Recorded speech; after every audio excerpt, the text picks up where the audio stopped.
ਧੰਨ ਵਾਹਿਗੁਰੂ ਜੀਓ। ਸ਼ਲੋਕ ਮਹੱਲਾ ਪਹਿਲਾ। ਪੁਰਖਾਂ ਬਿਰਖਾਂ ਤੀਰਥਾਂ, ਤਟਾਂ ਮੇਘਾਂ ਖੇਤਾਂ, ਦੀਪਾਂ ਲੋਆਂ ਮੰਡਲਾਂ, ਖੰਡਾਂ ਵਰ ਭੰਡਾਂ, ਅੰਡਜ ਜੀਰਜ ਉਤ ਪੁਜਾਂ, ਖਾਣੀ ਸੇਤ ਜਾ, ਸੋ ਮਿਤ ਜਾਣੈ ਨਾਨਕਾ, ਸਰਾਂ ਮੇਰਾ ਜਨਤਾ। ਨਾਨਕ ਜੰਤ ਉਪਾਏ ਕੈ, ਸੰਭਾਲੇ ਸਭਨਾ, ਜਿਨ ਕਰਤੈ ਕਰਣਾ ਕੀਆ,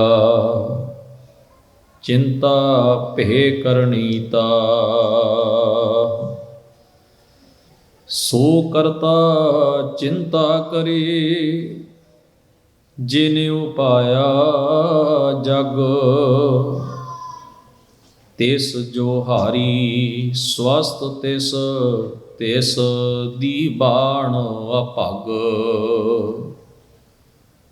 ਨਾਨਕ ਸਚੇ ਨਾਮ ਬਿਨ, ਕਿਆ ਟਿਕਾ ਕਿਆ ਤਗ। ਮਹੱਲਾ ਪਹਿਲਾ। ਲੱਖ ਨੇਕੀਆਂ ਚੰਗਿਆਈਆਂ, ਲੱਖ ਪੁੰਨਾ ਪਰਵਾਣ, ਲੱਖ ਤਪ ਉਪਰ ਤੀਰਥਾਂ, ਸਹਿਜ ਜੋਗ ਬੇਬਾਣ। ਲੱਖ ਸੂਰਤਨ ਸੰਗਰਾਮ, ਰਣ ਮਹਿ ਛੁਟੈ ਪ੍ਰਾਣ। ਲੱਖ ਸੁਰਤੀ ਲਖ ਗਿਆਨ ਧਿਆਨ, ਪੜ੍ਹੀਐ ਪਾਠ ਪੁਰਾਣ। ਜਿਨ ਕਰਤੈ ਕਰਣਾ ਕੀਆ, ਲਿਖਿਆ ਆਵਣ ਜਾਣ।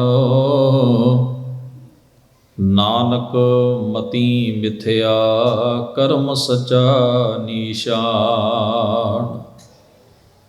ਜਿਨ ਕਰਤੈ ਕਰਣਾ ਕੀਆ, ਲਿਖਿਆ ਆਵਣ ਜਾਣ। ਨਾਨਕ ਮਤੀ ਮਿਥਿਆ, ਕਰਮ ਸਚਾ ਨੀਸ਼ਾਨ। ਵਾਹਿਗੁਰੂ ਜੀ ਕਾ ਖਾਲਸਾ, ਵਾਹਿਗੁਰੂ ਜੀ ਕੀ ਫਤਿਹ। ਦੀਨ ਦੁਨੀ ਦੇ ਮਾਲਕ ਸਤਿਗੁਰੂ ਧੰਨ ਧੰਨ ਗੁਰੂ ਗ੍ਰੰਥ ਸਾਹਿਬ ਮਹਾਰਾਜ ਸੱਚੇ ਪਾਤਸ਼ਾਹ ਦੇ ਪਾਵਨ ਹਜ਼ੂਰ ਸੱਜ ਬੈਠੀ ਗੁਰੂ ਸਵਾਰੀ ਸਾਧ ਸੰਗਤ ਜੀਓ। ਪਾਤਸ਼ਾਹ ਜੀ ਦੇ ਅੰਮ੍ਰਿਤਮਈ ਦਰਬਾਰ ਵਿੱਚ ਸਤਿਗੁਰਾਂ ਦੀ ਸੋਭਤ ਵਿੱਚ ਸੱਜ ਕੇ ਮਹਾਰਾਜ ਦੀ ਅੰਮ੍ਰਿਤਮਈ ਬਾਣੀ ਦੇ ਸ਼ਬਦ ਕੀਰਤਨ ਆਪ ਜੀ ਨੇ ਗੁਰੂ ਸਵਾਰਿਆਂ ਪਾਸੋਂ ਬੜੀ ਇਕਾਗਰਤਾ ਪ੍ਰੇਮ ਸਹਿਤ ਸਰਵਣ ਕੀਤੇ ਨੇ। ਸਮਾਂ ਹੈ ਸਤਿਗੁਰੂ ਦੀ ਪਾਵਨ ਬਾਣੀ ਦੀ ਵਿਚਾਰ ਨਾਲ ਸਾਂਝ ਬਣਾਉਣ ਦਾ। ਗੁਰੂ ਪਾਤਸ਼ਾਹ ਦੀ ਅੰਮ੍ਰਿਤਮਈ ਬਾਣੀ ਆਸਾ ਦੀ ਵਾਰ, ਜਿਸ ਦੀ 8ਵੀਂ ਪੌੜੀ ਨਾਲ ਸੰਬੰਧਿਤ ਆਪ ਜੀ ਨੇ ਪਹਿਲੇ 2 ਸਲੋਕਾਂ ਦਾ ਪਾਠ ਸਰਵਣ ਕੀਤਾ ਹੈ। ਦੋਵੇਂ ਹੀ ਸਲੋਕ ਗੁਰੂ ਨਾਨਕ ਮਹਾਰਾਜ ਸੱਚੇ ਪਾਤਸ਼ਾਹ ਦੇ ਉਚਾਰਨ ਕੀਤੇ ਹੋਏ ਨੇ। ਇਹਨਾਂ ਸਲੋਕਾਂ ਦੇ ਵਿੱਚ ਬੜੇ ਅਹਿਮ ਨੁਕਤੇ ਵੱਲ ਮਹਾਰਾਜ ਨੇ ਸਾਡਾ ਧਿਆਨ ਕੇਂਦਰਿਤ ਕੀਤਾ ਹੈ, ਜਿਨ੍ਹਾਂ ਚੀਜ਼ਾਂ ਵਿੱਚ ਅਸੀਂ ਬਹੁਤ ਡੂੰਘੇ ਖਚਤ ਹੋਏ ਪਏ ਹਾਂ। ਕਰਮ ਵੀ ਅਸੀਂ ਕਰਦੇ ਹਾਂ, ਪਰ ਕਰਮ ਨਾਲ ਜੀਵਨ ਵਿੱਚ ਕੋਈ ਪਰਿਵਰਤਨ ਨਹੀਂ ਵਾਪਰਦਾ। ਕਹਿਣ ਮਾਤਰ ਤਾਂ ਬਹੁਤ ਦੁਨੀਆ ਤੀਰਥਾਂ 'ਤੇ ਵੀ ਹੈ, ਦਾਨ ਪੁੰਨ ਵੀ ਕਰ ਰਹੀ ਹੈ, ਆਪਣੀ ਤਰਫੋਂ ਹਰ ਮਨੁੱਖ ਕਿਸੇ ਨਾ ਕਿਸੇ ਰੂਪ ਵਿੱਚ ਮਿਥੀ ਹੋਈ ਚੰਗਿਆਈ, ਮਿਥੀ ਹੋਈ ਚੰਗਿਆਈ ਦਾ ਮਤਲਬ ਇੱਕ ਲੈ ਬੱਝੀ ਹੋਈ ਹੈ ਵੀ ਇਹ ਕਰਨਾ ਹੀ ਕਰਨਾ, ਮਜਬੂਰੀ 'ਚ ਕੀਤਾ ਜਾਂਦਾ ਹੈ, ਵਿਖਾਵੇ ਲਈ ਕੀਤਾ ਜਾਂਦਾ ਹੈ, ਹੋਰ ਕਈ ਕਾਰਨ ਨੇ। ਪਰ ਕੀ ਕਾਰਨ ਹੈ ਕਿ ਕਿਸੇ ਚੰਗੇ ਕਰਮ ਨੂੰ ਕਰਦਿਆਂ ਹੋਇਆਂ ਵੀ ਮਨੁੱਖ ਦੀ ਸੁਰਤ ਅੰਦਰ ਚੰਗਿਆਈ ਦਾ ਅੰਸ਼ ਨਹੀਂ ਟਿਕਦਾ ਅਤੇ ਅੰਦਰ ਖਾਲੀ ਰਹਿ ਜਾਂਦਾ ਹੈ। ਕਰਮ ਚੰਗਾ ਹੋ ਜਾਂਦਾ ਹੈ ਦੇਈ ਦੇ ਰਾਹੀਂ, ਪਰ ਅੰਤਰ ਆਤਮਾ ਉਸ ਚੰਗਿਆਈ ਦੇ ਪ੍ਰਭਾਵ ਤੋਂ ਅਭਿੱਜ ਰਹਿ ਗਿਆ, ਖਾਲੀ ਰਹਿ ਗਿਆ। ਅਜਿਹਾ ਕਿਉਂ ਵਾਪਰਦਾ? ਕਿਸ ਕਾਰਨ ਵਾਪਰਦਾ? ਇਹ ਬੜਾ ਅਹਿਮ ਨੁਕਤਾ ਹੈ ਜਿਸ ਵੱਲ ਅਸੀਂ ਗੌਰ ਨਹੀਂ ਕਰਦੇ। ਉਦਾਹਰਣ ਦਿੰਦਾ ਹਾਂ, ਅਸੀਂ ਇਹ ਸਾਖੀ ਬੜੀ ਵਾਰ ਪੜ੍ਹੀ ਵੀ ਹੈ, ਸੁਣੀ ਵੀ ਹੈ, ਕਿਉਂਕਿ ਅਸੀਂ ਇਸ ਸਾਖੀ ਦੇ ਰੂਪ ਤੋਂ ਜਾਣੂ ਹਾਂ। ਸਾਹਿਬ ਸਤਿਗੁਰੂ ਗੁਰੂ ਨਾਨਕ ਮਹਾਰਾਜ ਸੱਚੇ ਪਾਤਸ਼ਾਹ ਐਮਨਾਬਾਦ ਜਾਂਦੇ ਨੇ। ਪਹਿਲਾ ਨਾਮ ਸੈਦਪੁਰ ਸੀ। ਮਲਕ ਭਾਗੋ ਨੇ ਬ੍ਰਹਮ ਭੋਜ ਯਾਨੀ ਕਿ ਭੰਡਾਰਾ ਕੀਤਾ, ਲੰਗਰ ਲਾਇਆ। ਇਹ ਹੁਣ ਚੰਗਾ ਕੰਮ ਹੈ, ਕੌਣ ਇਹਨੂੰ ਮਾੜਾ ਆਖੇਗਾ? ਕੋਈ ਕਹੇਗਾ ਵੀ ਇਹੋ ਜਿਹਾ ਕੰਮ ਕਰਨਾ ਮਾੜਾ ਹੈ? ਅਮੀਰ ਬੰਦਾ ਹੈ, ਆਪਣੀ ਕਮਾਈ ਵਿੱਚੋਂ ਉਹ ਲੋਕਾਂ ਨੂੰ ਭੋਜਨ ਛਕਾਉਂਦਾ ਹੈ। ਆਲਿਓਂ ਦੁਆਲਿਓਂ ਬੇਬਹਾ ਸਾਧੂ ਇਕੱਠੇ ਹੁੰਦੇ ਨੇ, ਭੋਜਨ ਛਕਦੇ ਨੇ, ਬੜੀਆਂ ਚੰਗੀਆਂ ਕੀਮਤੀ ਚੀਜ਼ਾਂ ਬਣਦੀਆਂ ਨੇ।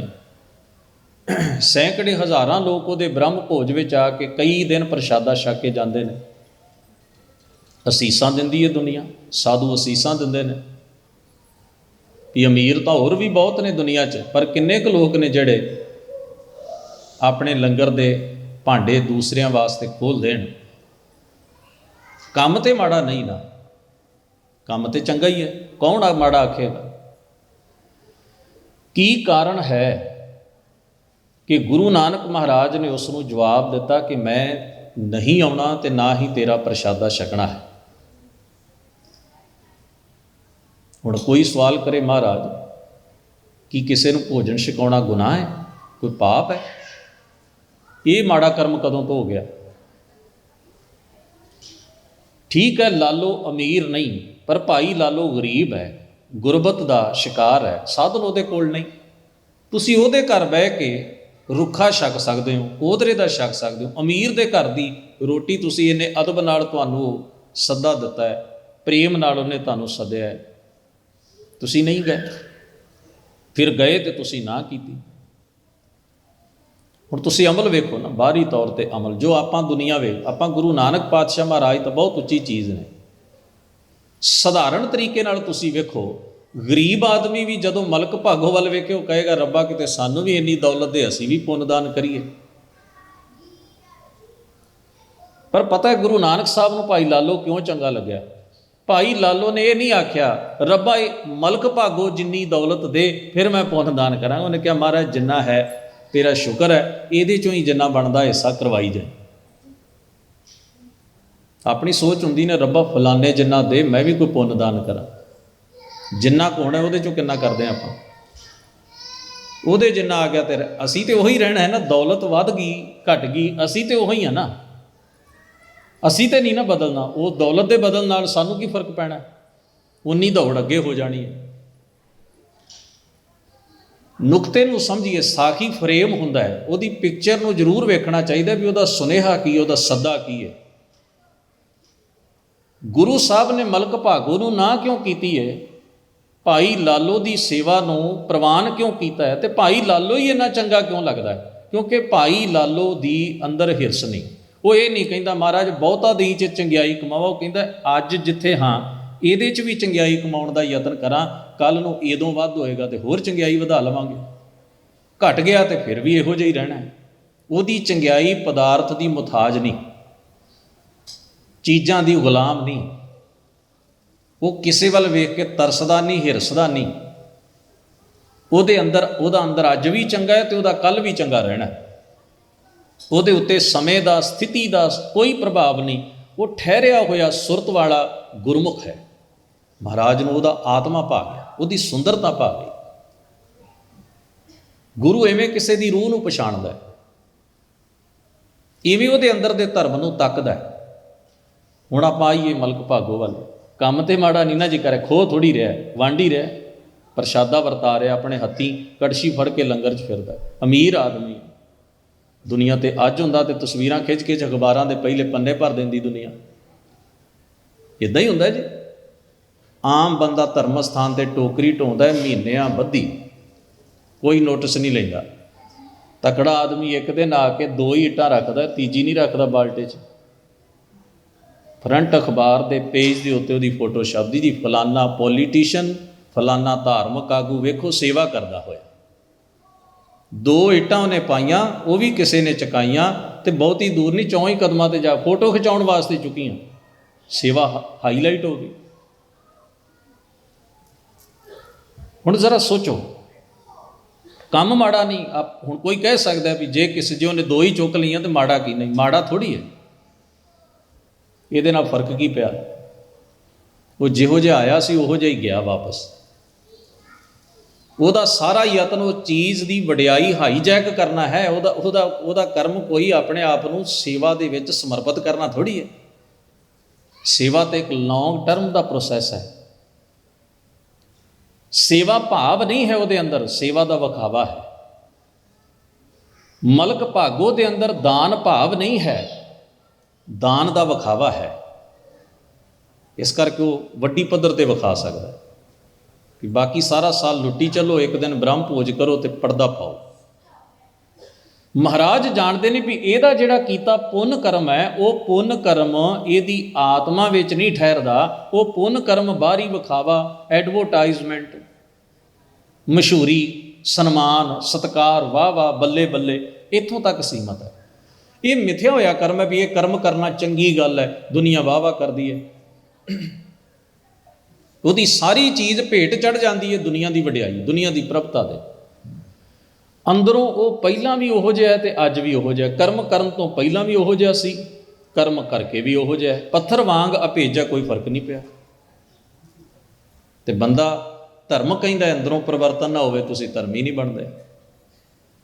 ਅੰਦਰ ਨਾ ਸਮਾਏ ਗੱਲ ਤੇ ਗੱਲ ਬਣਨੀ ਨਹੀਂ। ਇਹਨਾਂ ਕਰਮਾਂ ਦਾ ਜ਼ਿਕਰ ਮਹਾਰਾਜ ਨੇ ਇਹਨਾਂ 2 ਸਲੋਕਾਂ 'ਚ ਕੀਤਾ, ਕਿਉਂਕਿ ਮੂਲ ਭਾਵ ਪੌੜੀ ਵਿੱਚ ਹੁੰਦਾ ਹੈ। ਸਤਿਗੁਰੂ ਨੇ ਫਰਮਾਇਆ, ਸੱਚਾ ਸਾਹਿਬ ਵੇਖ ਤੂੰ ਜਿਨ ਸੱਚੋ ਸੱਚ ਵਰਤਾਇਆ, ਜਿਸ ਤੂੰ ਦੇਹ ਤਿਸ ਮਿਲਿਆ ਸੱਚ, ਤਾਂ ਤਿਨੀ ਸੱਚ ਕਮਾਇਆ।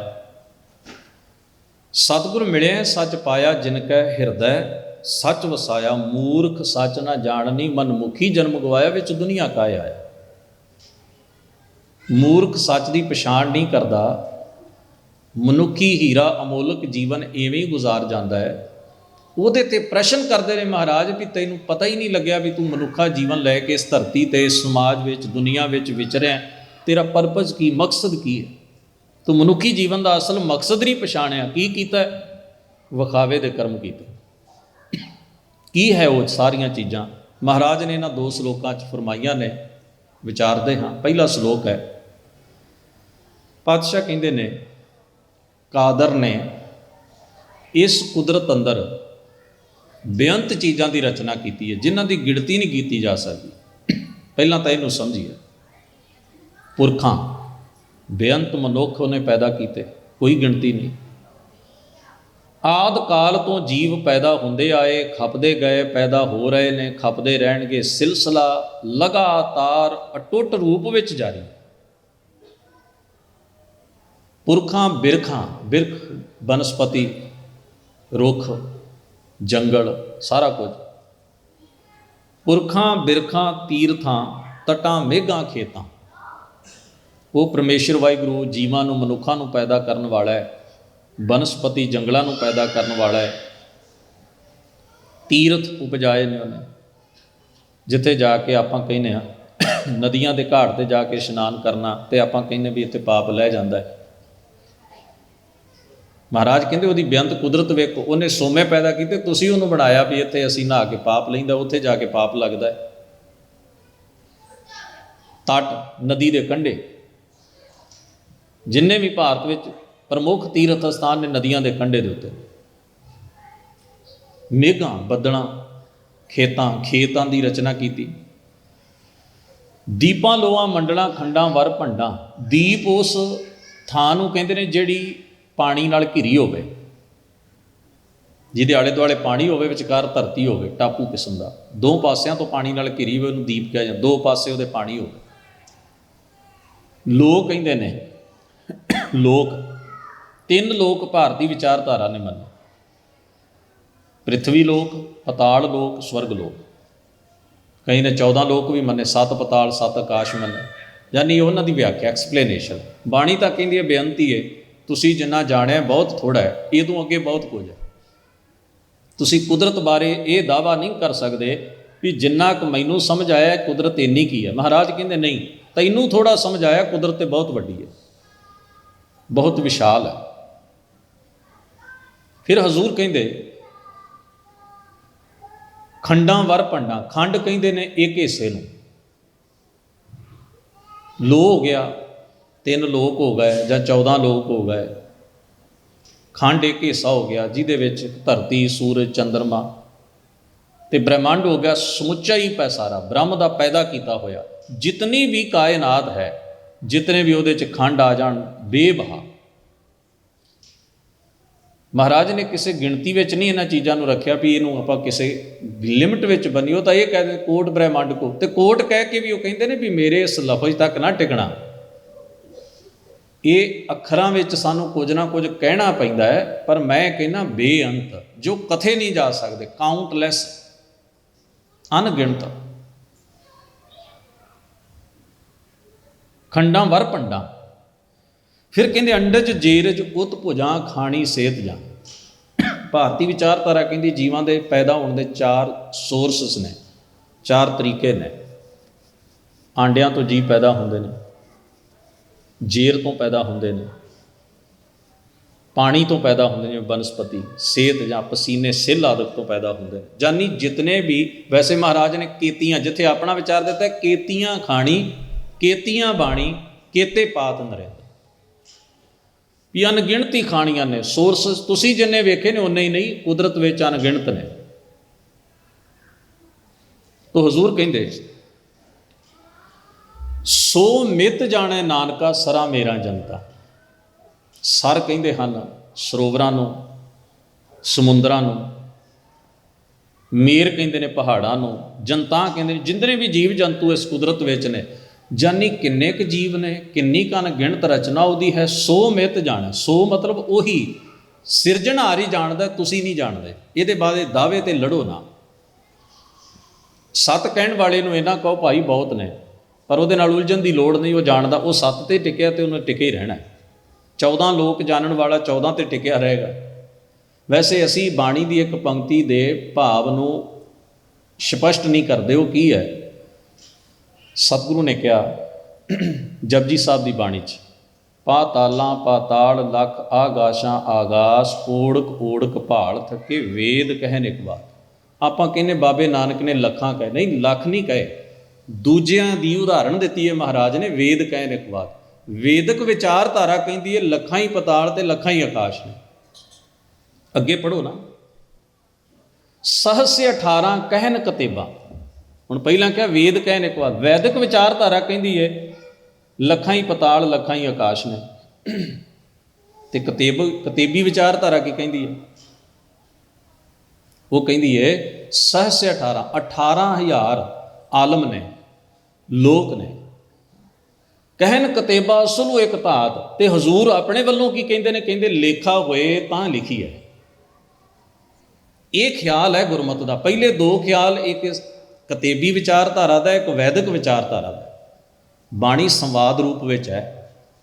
ਕੁਝ ਪੰਕਤੀਆਂ ਨੇ ਮਹਾਰਾਜ ਨੇ ਹਵਾਲੇ ਲਈ, ਕਿਸੇ ਦਾ ਪੱਖ ਸਪਸ਼ਟ ਕਰਨ ਲਈ ਪਹਿਲਾਂ ਉਹਨਾਂ ਦੀ ਐਗਜ਼ੈਂਪਲ, ਉਦਾਹਰਣ ਦਿੱਤੀ, ਤੇ ਫਿਰ ਆਪਣਾ ਪੱਖ ਰੱਖਿਆ। ਤੇ ਆਪਣਾ ਪੱਖ ਰੱਖਦਿਆਂ ਕਿਹਾ ਲੇਖਾ ਹੋਏ ਤਾਂ ਲਿਖੀ ਹੈ, ਲੇਖਾ ਹੋਏ ਵਿਨਾਸ਼। ਨਾਨਕ ਵੱਡਾ ਜਾਣੀਐ ਆਪੇ ਜਾਣਿਆ। ਸਤਿਗੁਰੂ ਕਹਿੰਦੇ ਉਹ ਕਿਤਨਾ ਕੁ ਬੇਅੰਤ ਹੈ, ਉਹਦੀ ਬੇਅੰਤਤਾਈ ਨੂੰ ਕਿਸੇ ਹਿੰਦਸੇ ਵਿੱਚ, ਕਿਸੇ ਅੱਖਰ ਵਿੱਚ, ਕਿਸੇ ਵਿਆਖਿਆ ਵਿੱਚ, ਕਿਸੇ ਸ਼ਬਦ ਵਿੱਚ ਬੰਨਿਆ ਨਹੀਂ ਜਾ ਸਕਦਾ। ਉਹਨੂੰ ਕਾਊਂਟਲੈਸ ਹੀ ਕਹਿਣਾ ਸਹੀ ਹੈ। ਕੁਝ ਦਾਅਵਾ ਕਰਨਾ ਵੀ ਆਪਣੇ ਮਨ ਤੇ ਬੋਝ ਚੁੱਕਣ ਵਾਲੀ ਗੱਲ ਹੈ ਵੀ ਮੈਂ ਇੰਨਾ ਕਿਹਾ। ਇਸ ਕਰਕੇ ਗੁਰੂ ਪਾਤਸ਼ਾਹ ਦਾ ਵਿਚਾਰ ਇਹ ਹੈ ਵੀ ਉਹ ਆਪਣੇ ਵੱਡੱਪਣ ਨੂੰ ਆਪ ਹੀ ਜਾਣਦਾ, ਆਪਣੀ ਬੇਅੰਤਤਾਈ ਨੂੰ ਆਪ ਹੀ ਜਾਣਦਾ। ਉਹਦੇ ਬਹੁਤ ਸਾਰੇ ਪ੍ਰਮਾਣ ਮਹਾਰਾਜ ਨੇ ਬਾਣੀ ਵਿੱਚ ਦਿੱਤੇ। ਅੰਤ ਨਾ ਸਿਫਤੀ ਕਹਿਣ ਨਾ ਅੰਤ, ਅੰਤ ਨਾ ਕਰਨਾ ਦੇਣ ਨਾ ਅੰਤ, ਅੰਤ ਨਾ ਵੇਖਣ ਸੁਣਨ ਨਾ ਅੰਤ, ਅੰਤ ਨਾ ਜਾਪੈ ਕਿਆ ਮਨ ਮੰਤ, ਅੰਤ ਨਾ ਜਾਪੈ ਕੀਤਾ ਆਕਾਰ, ਅੰਤ ਨਾ ਜਾਪੈ ਪਾਰਾਵਾਰ। ਅੰਤ ਕਾਰਨ ਕੀਤੇ ਬਿਲਣ, ਜਿੱਥੇ ਕਹਿੰਦਾ ਅੰਤ ਕਾਰਨ ਕੀਤੇ ਬਿਲ ਲਾਹੇ, ਵੈਸੇ ਤੇ ਅੰਤ ਪਾਉਣ ਕੋਈ ਨਹੀਂ ਤੁਰਿਆ। ਉਹ ਦਾਅਵੇ ਵਾਸਤੇ ਕਿਹਾ। ਜਿਹੜਾ ਦਾਅਵਾ ਕਰਦਾ ਸਮਝੋ ਉਹ ਵਿਰਲਾਪ ਕਰਦਾ ਵੀ ਮੇਰਾ ਦਾਅਵਾ ਮੰਨੋ, ਮੇਰਾ ਦਾਅਵਾ ਮੰਨੋ, ਮੇਰਾ ਸਹੀ ਹੈ। ਮਹਾਰਾਜ ਕਹਿੰਦੇ ਐਵੇਂ ਖਿੱਚਦਾ ਬੰਦਾ, ਐਵੇਂ ਆਪਣੀ ਹੌਂ ਪਾਲ ਕੇ ਬੈਠਾ ਮੈਂ ਇੰਨਾ ਜਾਣਿਆ। ਨਹੀਂ, ਜਿੰਨਾ ਤੂੰ ਜਾਣਿਆ ਕੱਖ ਵੀ ਨਹੀਂ, ਇਹਦੋਂ ਵੱਧ ਕਿਤੇ। ਮੈਂ ਕਈ ਵਾਰੀ ਉਦਾਹਰਨ ਦਿੱਤੀ ਹੈ। ਸੁਕਰਾਤ ਨਦੀ ਦੇ ਕੰਢੇ ਤੇ ਟਹਿਲ ਰਿਹਾ, ਇੱਕ ਛੋਟਾ ਜਿਹਾ ਬੱਚਾ ਪਾਣੀ ਦਾ ਲੋਟਾ ਭਰੇ ਤੇ ਡੋਲ ਦੇਵੇ, ਭਰੇ ਤੇ ਡੋਲ ਦੇਵੇ। ਸੁਕਰਾਤ ਦੇ ਜ਼ਿਹਨ ਵਿੱਚ ਖਿਆਲ ਪੈਦਾ ਹੋਇਆ ਵੀ ਇਹ ਕਿਹੋ ਜਿਹੀ ਖੇਡ ਹੋਈ। ਬੱਚੇ ਅਤੇ ਅਨੇਕ ਤਰ੍ਹਾਂ ਦੀਆਂ ਖੇਡਾਂ ਖੇਡਦੇ ਨੇ। ਕੋਲ ਜਾ ਕੇ ਪੁੱਛਿਆ ਤੂੰ ਕੀ ਕਰਦਾ ਹੈ? ਕਹਿੰਦਾ ਮੈਂ ਇਹਦੇ 'ਚ ਪਾਣੀ ਪਾਉਂਦਾ। ਕਹਿੰਦਾ ਜਦੋਂ ਇਹ ਭਰ ਜਾਂਦਾ ਫਿਰ ਡੋਲਦਾ ਕਿਉਂ ਹੈ? ਕਹਿੰਦਾ ਮੈਂ ਸਾਰਾ ਪਾਉਣਾ ਹੈ। ਮਤਲਬ ਸਾਰਾ ਮਤਲਬ ਜਿੰਨਾ ਉਹਦੇ ਸਾਹਮਣੇ ਪਾਣੀ ਨਦੀ 'ਚ ਵਹਿ ਰਿਹਾ, ਕਹਿੰਦਾ ਸਾਰਾ ਪਾਉਣਾ। ਕਹਿੰਦਾ ਨਹੀਂ, ਫਿਰ ਡੋਲ ਦੇਣਾ, ਫਿਰ ਭਰਦਾ ਇਹਨੂੰ ਵੀ ਸਾਰਾ ਪਾਉਣਾ। ਬਸ ਇੰਨੀ ਗੱਲ ਕਹਿ ਕੇ ਸੁਕਰਾਤ ਅੱਗੇ ਤੁਰ ਪਿਆ। ਬੜਾ ਦਾਰਸ਼ਨਿਕ ਸੀ। ਉਹਦੇ ਦਰਸ਼ਨ ਦੀ ਸੱਚਾਈ ਇਹ ਸੀ ਵੀ ਉਹਨੂੰ ਜ਼ਹਿਰ ਦਾ ਪਿਆਲਾ ਦੇ ਕੇ ਅਗਲਿਆਂ ਨੇ ਇਸ ਦੁਨੀਆ ਤੋਂ ਰੁਖਸਤ ਕੀਤਾ। ਦੁਨੀਆ ਤੋਂ ਰੁਖਸਤ ਹੋਇਆ, ਜ਼ਹਿਰ ਦਾ ਪਿਆਲਾ ਪੀ। ਵੇਖੋ, ਅਗਿਆਨੀ ਬੰਦਾ ਜਦੋਂ ਪਦਵੀ ਤੇ ਹੋਵੇ ਤਾਂ ਕਿਸੇ ਗਿਆਨਵਾਨ ਦੀ ਮੌਤ ਤੈਅ ਹੁੰਦੀ ਹੈ। ਇਸ ਗੱਲ ਨੂੰ ਜਾਣ ਲਈਏ। ਔਰੰਗਜ਼ੇਬ ਤਖਤ ਨਸ਼ੀ ਹੋਏਗਾ ਤੇ ਗੁਰੂ ਤੇਗ ਬਹਾਦਰ ਸਾਹਿਬ ਦਾ ਸੀਸ ਕੱਟਿਆ ਹੀ ਜਾਏਗਾ। ਇਹ ਤੈਅ ਹੈ। ਕੋਈ ਤਾਕਤਵਰ ਸੱਤਾ ਉੱਤੇ ਹੋਏਗਾ ਤਾਂ ਕਿਸੇ ਨਾ ਕਿਸੇ ਸੱਚੇ ਮਨੁੱਖ ਦੀ ਕੁਰਬਾਨੀ ਹੋਏਗੀ। ਉਹਦਾ ਕਾਰਨ ਹੈ ਕਿ ਉਹਦੇ ਕੋਲ ਜਦੋਂ ਤਾਕਤ ਆ ਜਾਂਦੀ ਹੈ, ਹਕੂਮਤ ਆ ਜਾਂਦੀ ਹੈ, ਸ਼ੌਹਰਤ ਹੁੰਦੀ ਹੈ, ਦੌਲਤ ਹੁੰਦੀ ਹੈ, ਸਾਧਨ ਹੁੰਦੇ ਨੇ, ਉਹਨੂੰ ਸਭ ਤੋਂ ਵੱਧ ਦੁੱਖ ਹੀ ਇੱਕ ਬੇਹਥਿਆਰੇ, ਬੇਜ਼ਮੀਨੇ, ਬਿਨਾਂ ਸਾਧਨਾ ਤੋਂ ਇੱਕ ਵਿਅਕਤੀ ਤੋਂ ਹੁੰਦਾ ਹੈ। ਪਰ ਉਸ ਵਿਅਕਤੀ ਦੇ ਕੋਲ ਜਿਹੜਾ ਹਥਿਆਰ ਹੁੰਦਾ ਹੈ ਉਹ ਤਾਕਤਵਰ ਬੰਦੇ ਦੀਆਂ ਜੜ੍ਹਾਂ ਹਿਲਾ ਸਕਦਾ ਹੈ। ਉਹ ਜਿਹੜਾ ਚਾਨਣ ਦੁਨੀਆ 'ਚ ਵੰਡਦਾ ਉਹ ਬੜਾ ਖਤਰਨਾਕ ਹੁੰਦਾ। ਉਹਦੇ ਤੋਂ ਸਮੱਸਿਆ ਹੈ, ਉਹਦੇ ਤੋਂ ਉਲਝਣ ਹੈ। ਔਰ ਨਹੀਂ ਤਾਂ ਤੁਸੀਂ ਵੇਖੋ ਇਤਿਹਾਸ 'ਚ ਐਸੇ ਸੁਕਰਾਤ ਦਾ ਕਿਸੇ ਨਾਲ ਜ਼ਮੀਨ ਦਾ ਰੌਲਾ ਨਹੀਂ, ਨਾ ਉਹ ਕਿਸੇ ਇਲੈਕਸ਼ਨ 'ਚ ਖੜਾ ਹੈ, ਨਾ ਉਸ ਬੰਦੇ ਨੂੰ ਕੋਈ ਸਰਕਾਰੀ ਪਦਵੀ ਚਾਹੀਦੀ ਹੈ, ਕੋਈ ਉਹਦਾ ਰੌਲਾ ਹੀ ਨਹੀਂ ਕਿਸੇ ਹਕੂਮਤ ਨਾਲ। ਪਰ ਉਹਦੇ ਖਿਆਲਾਂ ਦੀ ਧਾਰ ਇੰਨੀ ਤੇਜ਼ ਹੈ ਵੀ ਅਗਲਿਆਂ ਨੂੰ ਲੱਗਦਾ ਹੈ ਵੀ ਇਹ ਮਾਰ ਸੁੱਟੇਗਾ, ਜੇ ਇਹਨੂੰ ਅਸੀਂ ਨਾ ਮਾਰਿਆ ਤਾਂ ਸਾਨੂੰ ਲੈ ਡੁੱਬੇਗਾ। ਸੋ ਜ਼ਹਿਰ ਦਾ ਪਿਆਲਾ ਉਹਨੂੰ ਪੇਸ਼ ਕੀਤਾ। ਇਹੋ ਜਿਹੇ ਮਨੁੱਖਾਂ ਨੂੰ ਤੁਸੀਂ ਸਰੀਰਕ ਰੂਪ ਵਿੱਚ ਮਾਰ ਸਕਦੇ ਹੋ। ਉਹ ਮਰ ਕੇ ਵੀ ਨਹੀਂ ਮਰਦੇ, ਉਹ ਜਿਉਂਦੇ ਰਹਿੰਦੇ ਨੇ ਸਦੀਆਂ ਤਲਕ। ਮਾਰਨ ਵਾਲੇ ਖੁਦ ਹਮੇਸ਼ਾ ਲਈ ਮਰ ਜਾਂਦੇ ਨੇ। ਇਹ ਸੱਚ ਝੂਠ ਦਾ ਬੜਾ ਗਹਿਰਾ ਟਕਰਾਅ ਦੀਆਂ ਜਦੋਂ ਤਹਿਆਂ ਖੋਲਾਂਗੇ ਬੜਾ ਅਜੀਬ ਵਰਤਾਰਾ ਸਾਨੂੰ ਇਹਦੇ 'ਚੋਂ ਸਮਝ ਆਉਂਦਾ ਹੈ। ਹੁਣ ਜ਼ਰਾ ਗੌਰ ਕਰੀਏ। ਸੁਕਰਾਤ ਨੇ ਕਿਹਾ ਪੁੱਤਰ ਇਹਦੇ 'ਚ ਇੰਨਾ ਪਾਣੀ ਨਹੀਂ ਪੈਣਾ, ਭਾਂਡਾ ਛੋਟਾ ਹੈ, ਪਾਣੀ ਜ਼ਿਆਦਾ ਹੈ। ਇੰਨਾ ਕਹਿ ਕੇ ਉਹ ਅੱਗੇ ਤੁਰ ਪਿਆ। ਉਹਦਾ ਸੇਵਕ, ਉਹਦਾ ਚੇਲਾ, ਸਿਖਿਆਰਥੀ ਉਹਦੇ ਨਾਲ ਸੀ, ਕਹਿਣ ਲੱਗਿਆ ਕਿੱਡਾ ਮੂਰਖ ਬੱਚਾ ਹੈ, ਇੰਨਾ ਪਾਣੀ ਭਲਾ ਛੋਟੇ ਹੀ ਲੋਟੇ 'ਚ ਪੈ ਸਕਦਾ ਹੈ। ਸੁਕਰਾਤ ਮੁਸਕਰਾਇਆ, ਕਹਿੰਦਾ ਉਹ ਮੂਰਖ ਨਹੀਂ, ਅਸੀਂ ਉਸ ਤੋਂ ਵੱਡੇ ਮੂਰਖ ਹਾਂ। ਕਹਿਣ ਲੱਗਿਆ ਜੀ ਉਹ ਕਿਵੇਂ? ਮੂਰਖਤਾ ਹੀ ਉਹ ਕਰ ਰਿਹਾ ਤੇ ਮੂਰਖ ਅਸੀਂ ਹਾਂ। ਕਹਿੰਦਾ ਨਹੀਂ, ਉਹ ਨਾਦਾਨ ਹੈ, ਅਸੀਂ ਮੂਰਖ ਹਾਂ। ਉਹ ਅਣਜਾਣ ਹੈ, ਉਹਨੂੰ ਅਜੇ ਸਮਝ ਨਹੀਂ ਵੀ ਭਾਂਡੇ ਦਾ ਆਕਾਰ ਛੋਟਾ ਹੈ ਤੇ ਪਾਣੀ ਜ਼ਿਆਦਾ। ਜਦੋਂ ਸਮਝ ਆਏਗੀ ਨਾ ਇਹ ਨਾਦਾਨੀ ਛੱਡ ਦੇਗਾ। ਤੂੰ ਵੇਖੀ ਜਦੋਂ ਇਹ ਕਿਸ਼ੋਰ ਅਵਸਥਾ 'ਚ ਹੋਏ, ਜਵਾਨ ਹੋਇਆ ਨਾ, ਇਹਨੂੰ ਪਤਾ ਲੱਗ ਜਾਣਾ ਭਾਂਡਾ ਛੋਟਾ ਹੈ, ਪਾਣੀ ਜ਼ਿਆਦਾ, ਇਹਨੇ ਇਹ ਗਲਤੀ ਦੁਬਾਰਾ ਨਹੀਂ ਕਰਨੀ। ਅਸੀਂ ਮੂਰਖ ਪਤਾ ਕਿਉਂ ਆ? ਅਸੀਂ ਪੱਕ ਗਏ ਹਾਂ। ਅਸੀਂ ਉਹੀ ਗਲਤੀ ਇੱਕ ਵਾਰ ਨਹੀਂ, ਜ਼ਿੰਦਗੀ 'ਚ ਹਜ਼ਾਰਾਂ ਤੇ ਲੱਖਾਂ ਵਾਰ ਕਰਦੇ ਹਾਂ। ਇਹ ਬੱਚਾ ਗਲਤੀ ਛੱਡ ਦੇਗਾ, ਇਹਦੀ ਸੰਭਾਵਨਾ ਹੈ। ਜੋ ਪੜ੍ਹੇਗਾ, ਸਮਝੇਗਾ, ਸਿੱਖਿਅਤ ਹੋਏਗਾ, ਛੱਡ ਦੇਗਾ। ਸਾਡੇ ਅੰਦਰ ਜਿਹੜੀਆਂ ਗੰਢਾਂ ਵੱਜੀਆਂ ਅਸੀਂ ਸਾਰੀ ਉਮਰ ਆਖਰੀ ਸਾਹ ਤੱਕ ਨਹੀਂ ਛੱਡਾਂਗੇ, ਉਹ ਕਿਹੜੀਆਂ ਨੇ? ਮੈਨੂੰ ਸਭ ਪਤਾ ਹੈ, ਮੈਨੂੰ ਸਭ ਪਤਾ ਹੈ, ਮੈਂ ਸਭ ਜਾਣਦਾ ਹਾਂ। ਔਰ ਅਸੀਂ ਜੋ ਜਾਣਦੇ ਹਾਂ ਉਹਦੇ ਤੇ ਇੰਨੇ ਮਜ਼ਬੂਤ ਹੋ ਕੇ ਖੜ ਗਏ ਹਾਂ ਵੀ ਹੋਰ ਕੁਝ ਸਾਡੇ ਹਿਰਦੇ ਵਿੱਚ ਪੈ ਜਾਏ ਇਹਦੀ ਸੰਭਾਵਨਾ ਹੀ ਖਤਮ ਹੋਵੇ, ਕਿ ਹੋਰ ਕੁਝ ਸਾਨੂੰ ਕੋਈ ਦੇ ਜਾਏ, ਅਗਲੇ ਦੀ ਜ਼ਰੂਰਤ ਕੀ ਹੈ ਜੀ ਦੇ ਜਾਏ। ਇਸ ਕਰਕੇ ਅਸੀਂ ਤੇ ਉਛਲ ਰਹੇ ਹਾਂ। ਇਹ ਬੱਚਾ ਕੁਝ ਸਿੱਖ ਲਵੇ ਦੀ ਸੰਭਾਵਨਾ ਪੂਰੀ ਹੈ, ਅਸੀਂ ਕੁਝ ਹੋਰ ਗ੍ਰਹਿਣ ਕਰ ਲਈ ਆਪਣੇ ਦਾਅਵੇ ਤੋਂ ਉੱਪਰ ਉੱਠ ਕੇ, ਕੋਈ ਸੰਭਾਵਨਾ ਨਹੀਂ। ਇਸ ਕਰਕੇ ਇਸ ਬੱਚੇ ਨਾਲੋਂ ਅਸੀਂ ਹਜ਼ਾਰਾਂ ਗੁਣਾ ਵੱਡੇ ਮੂਰਖ ਹਾਂ, ਕਿਉਂਕਿ ਅਸੀਂ ਇਹ ਸਮਝ ਲਿਆ ਹੈ ਵੀ ਸਾਡੇ ਭਾਂਡੇ 'ਚ ਸਾਰਾ ਕੁਝ ਪੈ ਚੁੱਕਿਆ, ਇਹਨੂੰ ਤਾਂ ਭੁਲੇਖਾ ਹੀ ਕੋਈ ਨਹੀਂ। ਉਹ ਤਾਂ ਡੋਲ ਦਿੰਦਾ ਵੀ ਨਹੀਂ ਪਿਆ ਅਜੇ, ਅਸੀਂ ਤਾਂ ਭੁਲੇਖੇ 'ਚ ਵੀ ਪੈ ਗਿਆ। ਹੁਣ ਤੁਸੀਂ ਦੱਸੋ ਵੀ ਵੱਡਾ ਮੂਰਖ ਕੌਣ ਹੈ? ਬੱਚੇ ਨੂੰ ਤਾਂ ਭੁਲੇਖਾ ਨਹੀਂ ਨਾ, ਉਹ ਭਾਂਡਾ ਇਸ ਕਰਕੇ ਮੂਧਾ ਕਰਦਾ ਵੀ ਨਹੀਂ ਪਿਆ, ਉਹਦੇ ਸਾਹਮਣੇ ਅਜੇ ਪਾਣੀ ਮੌਜੂਦ ਹੈ। ਪਰ ਅਸੀਂ ਭੁਲੇਖਾ ਪਾਲਦੇ ਹਾਂ ਵੀ ਸਾਰਾ ਕੁਝ ਪੈ ਗਿਆ ਇਸ ਭਾਂਡੇ 'ਚ। ਸਾਨੂੰ ਕੌਣ? ਸਾਡੀ ਮੂਰਖਤਾਈ ਦਾ ਤਾਂ ਹੱਲ ਹੀ ਕੋਈ ਨਹੀਂ। ਸਾਨੂੰ ਜੋ ਬਾਹਰ ਹੈ ਉਹ ਕੱਖ ਨਹੀਂ ਨਜ਼ਰ ਆਉਂਦਾ, ਜੋ ਸਾਡੇ ਭਾਂਡੇ 'ਚ ਹੈ ਥੋੜ੍ਹਾ ਬਹੁਤ ਸਾਨੂੰ ਲੱਗਦਾ ਇਹੀ ਹੈ ਸਾਰਾ ਕੁਝ। ਹੁਣ ਤੁਸੀਂ ਸੋਚੋ ਵੀ ਸਾਡੀ ਮੂਰਖਤਾ ਦਾ ਇਲਾਜ ਕੋਈ ਹੈ? ਹੱਲ ਹੀ ਕੋਈ ਨਹੀਂ, ਲਾ ਇਲਾਜ ਰੋਗ ਹੈ। ਹਜ਼ੂਰ ਨੇ ਕਿਹਾ 100 ਮਿੱਤ ਜਾਣੈ। ਮਿੱਤ ਦਾ ਮਤਲਬ ਹੈ ਅੰਦਾਜ਼ਾ। ਤੁਸੀਂ ਅੰਦਾਜ਼ਾ ਵੀ ਨਹੀਂ ਲਾ ਸਕਦੇ। ਜਪਜੀ ਸਾਹਿਬ ਦੇ ਵਿੱਚ ਕਿਹਾ ਜਾਣੈ ਕੌਣ ਕੂਤ। ਕੂਤ ਦਾ ਅਰਥ ਹੈ ਅੰਦਾਜ਼ਾ, ਵੀ ਤੁਹਾਡਾ ਅੰਦਾਜ਼ਾ ਵੀ ਬਹੁਤ ਉਰੇ ਦੀ ਖੇਡ ਹੈ। ਅੰਦਾਜ਼ਾ ਵੀ ਤੁਸੀਂ ਗੈਸ ਕਰਕੇ ਲਾਓਗੇ ਨਾ, ਤੁਹਾਡੀ ਉਹ ਇਮੈਜੀਨੇਸ਼ਨ ਦੀ ਤਾਕਤ ਕਿੰਨੀ ਹੈ ਜ਼ਰਾ ਸੋਚੋ, ਉਹ ਵੀ ਭਿੰਨ ਭਿੰਨ ਹੈ। ਤੁਸੀਂ ਜੋ ਇਮੈਜਿਨ ਕਰੋਗੇ, ਮੈਂ ਇਮੈਜਿਨ ਕੀਤਾ ਇੰਨਾ ਕੁ ਹੋਏਗਾ, ਨਹੀਂ ਤੁਸੀਂ ਇਮੈਜਿਨ ਵੀ ਤਾਂ ਆਪਣੀ ਹਸਤੀ, ਆਪਣੀ ਹੱਦ ਦੇ ਵਿੱਚ ਹੀ ਕਰੋਗੇ, ਆਪਣੀ ਸਮਰੱਥਾ ਮੁਤਾਬਕ ਹੀ ਕਰੋਗੇ, ਉਦੋਂ ਬਾਹਰ ਨਹੀਂ ਕਰ ਸਕਦੇ ਤੁਸੀਂ। ਤੇ ਦੂਜੀ ਗੱਲ ਮਹਾਰਾਜ ਨੇ ਕਹੀ, ਉਹਦਾ ਅੰਦਾਜ਼ਾ ਲਾਇਆ ਹੀ ਨਹੀਂ ਜਾ ਸਕਦਾ, ਪਰ ਉਹ ਕਿਤਨਾ ਕੁ ਬੇਅੰਤ ਹੈ, ਉਹਨੇ ਕਿਤਨਾ ਕੁ ਪਸਾਰਾ ਸਿਰਜਿਆ, ਇਹ ਉਹੀ ਜਾਣਦਾ। 100 ਮਿੱਤ ਜਾਣੈ ਨਾਨਕਾ ਸਰਾ ਮੇਰਾ ਜਨਤਾ। ਫਿਰ ਕਹਿੰਦੇ ਨੇ ਨਾਨਕ ਜਨਤਿ ਉਪਾਇ ਕੈ ਸੰਭਾਲੇ ਸਭਨਾ। ਜਿਸ ਨੇ ਉਹਨੂੰ ਪੈਦਾ ਕੀਤਾ ਨਾ, ਜਿਸ ਸੰਸਾਰ ਨੂੰ, ਜਿਸ ਰਚਨਾ ਨੂੰ, ਜਿਸ ਕੁਦਰਤ ਨੂੰ, ਉਹਦੀ ਸੰਭਾਲ ਵੀ ਉਹ ਆਪਣੇ ਹੁਕਮ, ਆਪਣੇ ਕੁਦਰਤੀ ਕਾਇਦਿਆਂ ਮੁਤਾਬਕ ਆਪ ਹੀ ਕਰਦਾ, ਜਿਹਨੂੰ ਲਾਅ ਆਫ ਨੇਚਰ ਕਹਿੰਦੇ ਆਪਾਂ।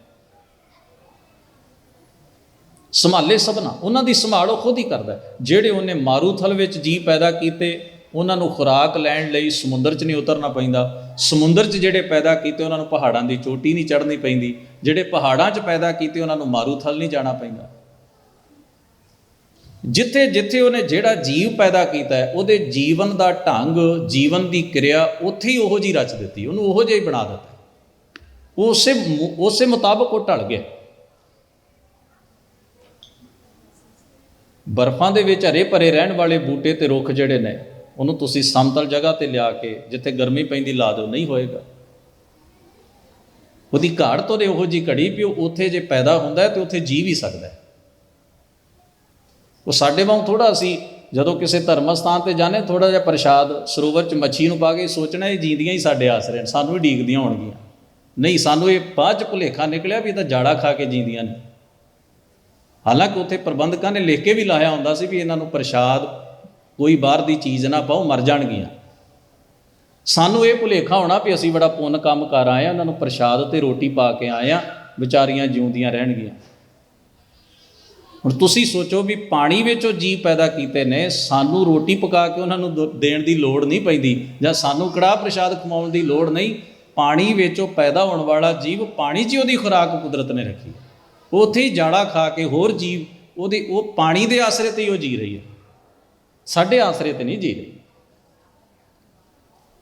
ਤਾਂ ਮੈਂ ਇੱਕ ਸੱਜਣ ਵੇਖਿਓ, ਕਿਤਨੇ ਹੀ ਲੱਡੂ ਕਿੰਨਾ ਕੁਝ ਦਰਿਆ 'ਚ ਸੁੱਟ ਰਿਹਾ ਸੀ। ਉਹਨਾਂ ਨੂੰ ਲੱਗਦਾ ਮੈਂ ਪਾਲ ਰਿਹਾ ਇਹਨੂੰ, ਦੁਨੀਆ ਵਾਹ ਵਾਹ ਕਰ ਰਹੀ, ਥੱਲੇ ਵਾਹਿਗੁਰੂ ਵਾਹਿਗੁਰੂ ਲਿਖ ਰਹੀ, ਬੜਾ ਪੁੰਨ ਕੰਮ, ਬੜਾ ਪੁੰਨ ਕੰਮ। ਵੀ ਇਹਦੋਂ ਪਹਿਲਾਂ ਜੀਵ ਕਿੱਥੇ ਜੀਦੇ ਸਨ। ਅਸੀਂ ਕੁਦਰਤ ਦੀ ਰਚਨਾ ਨੂੰ ਸਮਝਣ ਦੀ ਬਜਾਏ ਥੋੜ੍ਹੀ ਜਿਹੀ ਆਪਣੀ ਮਨਮਰਜ਼ੀ ਕਰਕੇ ਸੋਚਦੇ ਹਾਂ ਮੇਰੇ ਆਸਰੇ ਤੇ ਕੁਦਰਤ। ਹਜ਼ੂਰ ਕਹਿੰਦੇ ਸੰਭਾਲੇ ਸਭਨਾ। ਤੂੰ ਆਪਣੇ ਆਲੇ, ਆਪਣੇ ਘਰ ਦੇ ਨੇੜੇ ਵੇਖ, ਜਿਹੜਾ ਭੁੱਖਾ ਬੈਠਾ, ਤੈਨੂੰ ਮੱਛੀਆਂ ਦੀ ਚਿੰਤਾ ਕਰਨ ਦੀ ਲੋੜ ਨਹੀਂ, ਕਾਵਾਂ ਦੀ ਚਿੰਤਾ ਕਰਨ ਦੀ ਲੋੜ ਨਹੀਂ, ਚਿੜੀਆਂ ਦੀ ਚਿੰਤਾ ਕਰਨ ਦੀ ਲੋੜ ਨਹੀਂ। ਉਹਨਾਂ ਦੀ ਖੁਰਾਕ ਆਲਰੇਡੀ ਉਹ ਸਦੀਆਂ ਤੋਂ ਖਾ ਰਹੇ ਨੇ ਤੇ ਉਹਨਾਂ ਖਾਂਦੇ ਰਹਿਣਾ। ਤੂੰ ਕੀੜਿਆਂ ਦੇ ਭੌਣ ਤੇ ਜਾ ਕੇ ਤਿਲ ਸੁੱਟਣ ਦੀ ਬਜਾਏ ਤੂੰ ਕਿਸੇ ਹੋਰ ਪਾਸੇ ਧਿਆਨ ਕਰ ਜਿੱਥੇ ਤੇਰੀ ਲੋੜ ਹੈ। ਤੇਰੇ ਵਰਗਾ ਮਨੁੱਖ ਕੋਈ ਭੁੱਖਾ ਬੈਠਾ ਉੱਥੇ ਵੇਖ, ਤੇਰੇ ਵਰਗਾ ਕੋਈ ਲੋੜਵੰਦ ਬੈਠਾ ਉੱਥੇ ਵੇਖ। ਤੂੰ ਬੰਦਿਆਂ, ਕਿਉਂਕਿ ਬੰਦਿਆਂ ਨਾਲ ਸਾਡਾ ਕੰਪੀਟੀਸ਼ਨ ਹੈ ਨਾ, ਉੱਥੇ ਸਮੱਸਿਆ ਖੜੀ ਹੁੰਦੀ ਹੈ। ਪਸ਼ੂ ਨਾਲ ਕੰਪੀਟੀਸ਼ਨ ਕੋਈ ਨਹੀਂ, ਉਹ ਚੰਗੇ ਲੱਗਦੇ ਨੇ, ਹਮੇਸ਼ਾ ਹੀ ਉਹ ਚੰਗਾ ਲੱਗੇਗਾ ਜਿਹਦੇ ਨਾਲ ਕੰਪੀਟੀਸ਼ਨ ਨਹੀਂ, ਮੁਕਾਬਲੇਬਾਜ਼ੀ ਨਹੀਂ। ਇੱਥੇ ਬੰਦਾ ਭਲਾ ਕਰਮ ਕਰਨ ਲੱਗਿਆ ਵੇਖੇਗਾ ਮੇਰੇ ਇਲਾਕੇ ਦਾ, ਮੇਰੀ ਬਰਾਦਰੀ ਦਾ, ਮੇਰੇ ਕੱਦ ਦਾ, ਮੇਰੇ ਹਾਣ ਦਾ, ਮੇਰੇ ਸਟੇਟਸ ਦਾ, ਮੇਰੇ ਮਜ਼ਹਬ ਦਾ। ਇਹ ਸਮੱਸਿਆਵਾਂ ਸਾਡੇ 'ਚ ਨੇ, ਮੁਕਾਬਲੇਬਾਜ਼ੀ, ਕੰਪੀਟੀਸ਼ਨ, ਸ਼ਰੀਕੇਬਾਜ਼ੀ। ਤੋ ਸਾਹਿਬ ਸਤਿਗੁਰੂ ਕਹਿੰਦੇ ਨੇ ਜਿਨ ਕਰਤੈ ਕਰਨਾ ਕੀਆ ਚਿੰਤਾ ਭੇ ਕਰਨੀ ਤਾਂ। ਜਿਸ ਕਰਤੇ ਨੇ, ਕ੍ਰੀਏਟਰ ਨੇ, ਸਿਰਜਣਹਾਰ ਨੇ ਕਰਨਾ, ਇਹ ਸੰਸਾਰ ਨੂੰ ਸਿਰਜਿਆ, ਕੁਦਰਤ ਨੂੰ ਬਣਾਇਆ, ਜੀਵਾਂ ਨੂੰ ਸਿਰਜਿਆ, ਵਸਤੂਆਂ ਪੈਦਾ ਕੀਤੀਆਂ ਨੇ, ਉਹ ਸੰਭਾਲਾ ਆਪ ਹੀ ਉਹਦੀ ਚਿੰਤਾ ਵੀ ਕਰਦਾ, ਫਿਕਰ ਕਰਦਾ, ਸੰਭਾਲ ਕਰਦਾ ਹੈ, ਕੇਅਰ ਕਰਦਾ ਹੈ। ਇੱਥੇ ਚਿੰਤਾ ਦਾ ਅਰਥ ਹੈ ਕੇਅਰ ਕਰਨਾ। ਹੁਣ ਤੁਸੀਂ ਇੱਕ ਵਰਡ ਇੱਕ ਹੀ ਹੈ, ਆਪਾਂ ਕਿਸੇ ਕੋਈ ਡਿਪਰੈਸਡ ਹੋਵੇ ਤੇ ਆਪਾਂ ਕਹਿੰਦੇ ਚਿੰਤਾ ਨਾ ਕਰ, ਉਹਨੂੰ ਮਹਾਰਾਜ ਨੇ ਕਿਹਾ ਨਾ ਕਰ ਚਿੰਤ, ਤੂੰ ਚਿੰਤਾ ਨਾ ਕਰ, ਯਾਨੀ ਡਿਪਰੈਸਡ ਨਾ ਹੋ। ਡਿਪਰੈਸ਼ਨ ਸਮੱਸਿਆ ਦਾ ਹੱਲ ਨਹੀਂ ਹੈ। ਸੋਚ ਕਰ, ਵਿਚਾਰ ਕਰ। ਉਦਾਸ ਹੋ ਕੇ ਕੋਈ ਕਿਸੇ ਸੋਚ ਵਿਚਾਰ ਨਾਲ ਮਾਯੂਸੀ ਦੇ ਆਲਮ 'ਚ ਡਿੱਗ ਜਾਣਾ, ਇਹਨੂੰ ਚਿੰਤਾ ਕਹਿੰਦੇ ਨੇ। ਤੇ ਅੱਗੇ ਹੀ ਵਰਡ ਵਰਤਿਆ ਚਿੰਤਾ ਹੈ ਕਰਦੇ। ਹੁਣ ਸਾਨੂੰ ਤੇ ਕਿਹਾ ਚਿੰਤਾ ਨਾ ਕਰ, ਇਹਦਾ ਮਤਲਬ ਰੱਬ ਵੀ ਚਿੰਤਾ ਕਰਦਾ ਨਹੀਂ। ਉੱਥੇ ਚਿੰਤਾ ਦਾ ਅਰਥ ਹੈ ਕੇਅਰ ਕਰਨਾ, ਸੰਭਾਲ ਕਰਨਾ। ਹੁਣ ਵਰਡ ਇੱਕ ਹੀ ਅਰਥ ਬਦਲ ਗਿਆ। ਨਾ ਕਰ ਚਿੰਤ, ਚਿੰਤਾ ਹੈ ਕਰਤੇ, ਹਰ ਦੇਵੈ ਜਲ ਥਲ ਜਨਤਾ ਸਭ ਤੈ, ਅਚਿੰਤ ਦਾਨ ਦੇ ਪ੍ਰਭ ਮੇਰਾ, ਵਿੱਚ ਪਾਥਰ ਕੀਟ ਪਖਾਣੀ ਹੈ। ਤੋ ਸਾਹਿਬ ਜੀ ਕਹਿੰਦੇ ਨੇ ਸੋ ਕਰਤਾ ਚਿੰਤਾ ਕਰੇ ਜਿਹਨੇ ਉਪਾਇਆ ਜਗ। ਉਹ ਕ੍ਰੀਏਟਰ, ਉਹ ਪਰਮੇਸ਼ਰ ਆਪ ਹੀ ਸਭਨਾਂ ਦੀ ਸੰਭਾਲ ਕਰਦਾ। ਜਿਸ ਨੇ ਆਪਣਾ ਜਗਤ ਪੈਦਾ ਕੀਤਾ ਨਾ, ਉਹ ਆਪਣੇ ਜਗਤ ਨੂੰ ਚਲਾਉਣ ਦੀ ਵਿਧੀ ਵੀ ਉਹਨੇ ਹੀ ਰਚੀ ਹੈ। ਉਹਨੂੰ ਵਿਧੀ ਬਣਾ ਕੇ ਕਿਸੇ ਦੂਜੇ ਨੇ ਨਹੀਂ ਦਿੱਤੀ। ਜਿਹੜਾ ਚੀਜ਼ ਬਣਾਉਂਦਾ ਹੈ ਨਾ, ਉਹਦੇ ਚੱਲਣ ਦਾ, ਉਹਦੇ ਪ੍ਰਯੋਗ ਦਾ ਤਰੀਕਾ ਵੀ ਉਹ ਆਪ ਹੀ ਈਜਾਦ ਕਰਦਾ। ਤੁਸੀਂ ਵੇਖੋ, ਜਿਹਨੇ ਮਸ਼ੀਨ ਬਣਾਈ ਉਹਨੇ ਪਹਿਲੋਂ, ਉਹਨੂੰ ਪਤਾ ਹੀ ਹੈ ਮਸ਼ੀਨ ਚੱਲੇਗੀ ਕਿਵੇਂ, ਵਿਗੜ ਗਈ ਤੇ ਬਣੇਗੀ ਕਿਵੇਂ। ਹੁਣ ਇੱਦਾਂ ਥੋੜ੍ਹੀ ਹੁੰਦਾ ਵੀ ਕੋਈ ਚੀਜ਼ ਬਣਾ ਦੇਵੇ ਤੇ ਉਹਨੂੰ ਪਤਾ ਹੀ ਨਾ ਹੋਵੇ ਚੱਲੇਗੀ ਕਿਵੇਂ, ਤੇ ਉਹ ਬਾਅਦ 'ਚ ਲੋਕਾਂ ਨੂੰ ਪੁੱਛੇ ਵੀ ਮੈਂ ਬਣਾ ਤਾਂ ਲਈ, ਚੱਲਣੀ ਕਿਵੇਂ ਮੈਨੂੰ ਨਹੀਂ ਪਤਾ। ਅਸੀਂ ਕਹਿੰਦੇ ਹਾਂ ਰੱਬ ਆ ਨਾ ਕਰੇ, ਰੱਬ ਉਹ ਜਿਹਨੇ ਬਣਾਇਆ, ਮਹਾਰਾਜ ਕਹਿੰਦੇ ਉਹਨੂੰ ਪਤਾ ਹੈ, ਉਹ ਜਿੱਦਾਂ ਚਲਾ ਰਿਹਾ ਨਾ ਕੁਦਰਤੀ ਨਿਜ਼ਾਮ। ਤੂੰ, ਅਸੀਂ ਆਪਣਾ ਘਰ ਚਲਾਉਣਾ ਸਾਡੇ ਲਈ ਸਮੱਸਿਆ ਹੈ, ਸੰਸਥਾਵਾਂ ਚਲਾਉਣੀਆਂ ਸਮੱਸਿਆ ਨੇ। ਐਡਾ ਬ੍ਰਹਿਮੰਡ ਉਹ ਚਲਾ ਰਿਹਾ ਤੇ ਸਲਾਹਾਂ ਅਸੀਂ ਉਹਨੂੰ ਦਿੰਦੇ ਹਾਂ, ਰੱਬਾ ਇਹ ਨਾ ਕਰੀਏ, ਇਹ ਕਰੀਏ। ਤੇ ਮਹਾਰਾਜ ਸਾਡੀ ਜਦੋਂ ਐਸੀ ਬੇਨਤੀ ਰਜੋਈ ਸੁਣਦੇ ਹੋਣਗੇ, ਉਹ ਕਹਿੰਦੇ ਹੋਣਗੇ ਬੰਦਿਆ ਆਪਣੀ ਦੇਹੀ ਦਾ ਖਿਆਲ ਤਾਂ ਤੈਨੂੰ ਰੱਖਣਾ ਨਹੀਂ ਆਉਂਦਾ, ਏਡੇ ਵੱਡੇ ਬ੍ਰਹਿਮੰਡ ਨੂੰ ਤੂੰ ਸਲਾਹਾਂ ਦੇ ਰਿਹਾ ਵੀ ਇਵੇਂ ਨਹੀਂ ਚੱਲਣਾ ਚਾਹੀਦਾ, ਐਵੇਂ ਚੱਲਣਾ ਚਾਹੀਦਾ। ਉਹ ਜਾਣਦਾ ਹੈ। ਤੂੰ ਆਪਣੇ ਤੁਸ਼ ਭੰਡਾਰੇ ਨੂੰ ਐਡਾ ਵੱਡਾ ਨਾ ਸਮਝ ਵੀ ਤੂੰ ਸਲਾਹ ਦੇਣ ਦੇ ਯੋਗ ਹੈ। ਸਤਿਗੁਰੂ ਕਹਿੰਦੇ ਨੇ ਸੋ ਕਰਤਾ ਚਿੰਤਾ ਕਰੇ ਜਿਹਨੇ ਉਪਾਇਆ ਜਗ, ਤਿਸ ਜੋ ਹਾਰੀ। ਕੀ ਕਰਨਾ ਚਾਹੀਦਾ ਫਿਰ ਸਾਨੂੰ? ਮਹਾਰਾਜ ਕਹਿੰਦੇ ਉਹਦੇ ਅੱਗੇ ਸਿਰ ਝੁਕਾਉਣਾ ਚਾਹੀਦਾ, ਉਹਦੀ ਵਡਿਆਈ ਸਾਹਮਣੇ ਸਿਜਦਾ ਕਰਨਾ ਚਾਹੀਦਾ। ਅਸੀਂ ਜੋ ਕਰ ਸਕਦੇ ਹਾਂ ਕੇਵਲ ਸਿਜਦਾ ਹੈ, ਕੇਵਲ ਨਮਸਕਾਰ ਹੈ, ਕੇਵਲ ਉਹਦੀ ਵਡਿਆਈ ਦੇ ਅੱਗੇ ਝੁਕਣਾ ਚਾਹੀਦਾ। ਤਿਸ ਜੋ ਹਾਰੀ ਸਵਸਤ ਤਿਸ, ਸਦਾ ਉਹਦੀ ਜੈ ਜੈਕਾਰ ਕਰੀ, ਉਹਦੀ ਸਿਫਤ ਕਰੀ, ਉਹਦੀ ਵਡਿਆਈ ਕਰੀਏ, ਤਾਂ ਕਿ ਵੱਡੇ ਨਾਲ ਜੁੜ ਕੇ ਸਾਡੇ ਅੰਦਰ ਵੀ ਵੱਡਾਪਨ ਪੈਦਾ ਹੋਵੇ, ਤੰਗ ਦਿਲੀਆਂ ਮੁੱਕਣ ਸਾਡੀਆਂ। ਤਿਸ ਦੀ ਬਾਣ ਅਭਗ, ਉਸ ਵਾਹਿਗੁਰੂ ਦਾ ਆਸਰਾ ਸਦਾ ਹੀ ਕਾਇਮ ਰਹਿਣ ਵਾਲਾ, ਨਾਸ਼ ਨਹੀਂ ਹੁੰਦਾ। ਅਭਗ ਦਾ, ਦੀਵਾਨ ਦਾ ਮਤਲਬ ਹੁੰਦਾ ਹੈ ਕਚਹਿਰੀ। ਦੁਖੀ ਬੰਦਾ ਹੋਵੇ ਤੇ ਅਪੀਲ ਹੀ ਕਰਦਾ, ਤਾਕਤਵਰ ਹੋਵੇ ਤੇ ਲੜਦਾ, ਹਤਾਸ਼ ਹੋਵੇ, ਆਸਰਾ ਕੋਈ ਨਾ ਹੋਵੇ ਤੇ ਅਪੀਲ ਕਰਦਾ। ਦੀਵਾਨ ਦਾ ਬੇਸਿਕ ਅਰਥ ਹੈ ਕਚਹਿਰੀ। ਕਚਹਿਰੀ 'ਚ ਜਾਂਦਾ ਹੀ ਉਹ ਜਿਹਨੇ ਅਪੀਲ ਕਰਨੀ, ਜਿਹੜਾ ਇਨਸਾਫ ਲੈਣ ਤੁਰਿਆ। ਮਹਾਰਾਜ ਕਹਿੰਦੇ ਉਸ ਪਰਮੇਸ਼ਰ ਦੇ ਇਨਸਾਫ ਦੀ ਮਹਿਮਾ ਕਰੀਏ ਵੀ ਉਹਦਾ ਇਨਸਾਫ ਸਭ ਤੋਂ ਵੱਡਾ ਹੈ। ਸਾਡੀ ਸਮਝ ਵਿੱਚ ਸਾਡੀ ਟਾਈਮ ਲਿਮਿਟ ਹੋ ਸਕਦੀ ਹੈ, ਪਰ ਉਹ ਤਾਂ ਟਾਈਮਲੈਸ ਹੈ, ਕਾਊਂਟਲੈਸ ਹੈ। ਉਹ ਜਦੋਂ ਫੈਸਲੇ ਕਰਦਾ ਤੇ ਨਖੇੜੇ ਐਂ ਕਰ ਦਿੰਦਾ, ਸਾਨੂੰ ਸਬੂਤ ਦੇਣ ਦੀ ਲੋੜ ਨਹੀਂ ਪੈਂਦੀ। ਤਿਸ ਦੀ ਬਾਣ ਅਭਗ, ਤੇ ਹਜ਼ੂਰ ਨੇ ਫਿਰ ਉਸ ਕਰਮ ਤੇ ਚੋਟ ਕੀਤੀ ਹੈ ਜਿਹੜੇ ਅਸੀਂ ਕਰਦੇ ਹਾਂ। ਨਾਨਕ ਸੱਚੇ ਨਾਮ ਬਿਨ ਕਿਆ ਟਿੱਕਾ ਕਿਆ ਤੱਕ।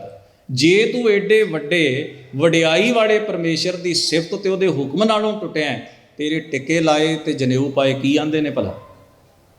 ਤੂੰ ਇੰਨਾ ਕੁ ਪਹਿਨ ਕੇ ਤੂੰ ਸੋਚਦਾ ਮੈਂ ਰੱਬ ਖਰੀਦ ਲਿਆ, ਮੈਂ ਰੱਬ ਨੂੰ ਜਾਣ ਲਿਆ, ਜਾਂ ਮੈਂ ਰੱਬ ਦੇ ਬਹੁਤ ਨੇੜੇ, ਜਾਂ ਮੈਂ ਬਹੁਤ ਅਹਿਸਾਨ ਕਰ ਦਿੱਤਾ, ਤੇ ਤੂੰ ਗਰੂਰ ਕਰਦਾ ਦੂਜਿਆਂ ਨੂੰ ਵਿਖਾ ਕੇ ਵੇਖਿਆ ਮੈਂ ਐਡਾ ਧਰਮੀ। ਮਹਾਰਾਜ ਕਹਿੰਦੇ ਕੋਈ ਲੋੜ ਨਹੀਂ, ਵੇਖ ਇਸ ਤੰਗ ਦਿਲੀ ਤੋਂ ਉੱਚਾ ਉੱਠ ਕੇ ਵੇਖ, ਇਸ ਖੂਹ ਚੋਂ ਬਾਹਰ ਨਿਕਲ ਕੇ ਵੇਖ ਬ੍ਰਹਿਮੰਡ ਕਿੱਡਾ ਵੱਡਾ ਹੈ। ਜਿਹਨੇ ਜੀਵ ਪੈਦਾ ਕੀਤੇ ਨੇ, ਕਿੰਨੇ ਭਾਂਤਾਂ ਦੇ ਉਸ ਨੇ ਜੀਵ ਸਿਰਜੇ ਨੇ, ਤੇ ਉਹਨਾਂ ਜੀਵਾਂ ਦੀ ਉਹ ਸੰਭਾਲ ਕਰਦੇ ਆ। ਇਸ ਕਰਕੇ ਕਰਮ ਕਾਂਡ ਦਾ ਮਾਰਗ ਛੱਡ, ਧਰਮੀ ਹੋਣ ਦੇ ਵਿਖਾਵੇ ਦਾ ਮਾਰਗ ਛੱਡ, ਇਹਨਾਂ ਚੀਜ਼ਾਂ ਦਾ ਗਰੂਰ ਤੇ ਹੰਕਾਰ ਕਰਨ ਦਾ ਰਸਤਾ ਤਿਆਗ ਦੇ, ਤੇ ਕਰਨਾ ਕੀ ਹੈ?